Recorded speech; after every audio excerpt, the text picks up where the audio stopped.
Burger King flame grills itself for International Women's Day, and LeBron's More Than a Vote hits out at voter suppression. I'm Jeff Beer, and this is Fast Company's brand hit miss of the week. The miss this week goes to Burger King. It was a tough week for British monarchs. First, it was Harry and Meghan's Oprah interview. Then, for International Women's Day, Burger King's UK Twitter account adapted an American print ad with pretty distasteful results. Women belong in the kitchen. I'm sorry, what now? Okay, it was just the first in a 3-tweet thread, subsequently explaining that the brand is launching a scholarship program to encourage female employees to pursue a culinary career. Thing is, most people only saw that first tweet and didn't like it. I asked Fer Machado, the Global Chief Marketing Officer at Restaurant Brand International, if he felt it necessary for the brand to apologize. Quote, "It's a hard one. In the end, the intention behind what we were doing here is really good, and the whole thing is more than just an ad or a tweet."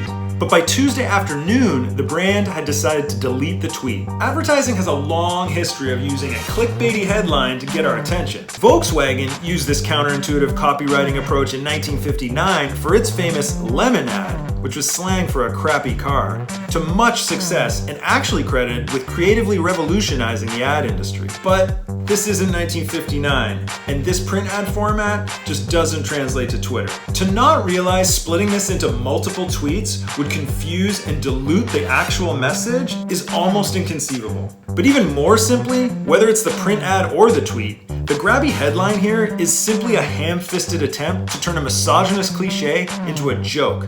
You think any brand would say, use an outdated racist joke to ground its support for an anti-racist cause? Not likely. Interestingly, Machado may be the global head of marketing, but BK's individual chief marketing officers for the UK and US are women. Burger King has long been a marketer that likes to take chances. Proud Whopper, Moldy Whopper, Whopper Detour.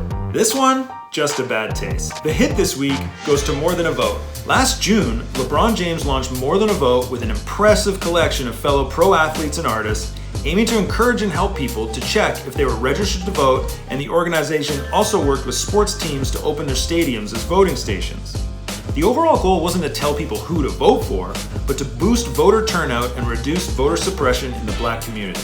Called Look What We Did and created with agency SS&K, the spot features a voiceover from James that's essentially a 50-second call to action. Atlanta hosted the All-Star Game, and More Than a Vote also announced that it was partnering with the NBA's National Basketball Social Justice Coalition, the National Basketball Players Association, and the NAACP in Georgia to protest moves in that state's legislature that would have disproportionately negative impact on Black voters.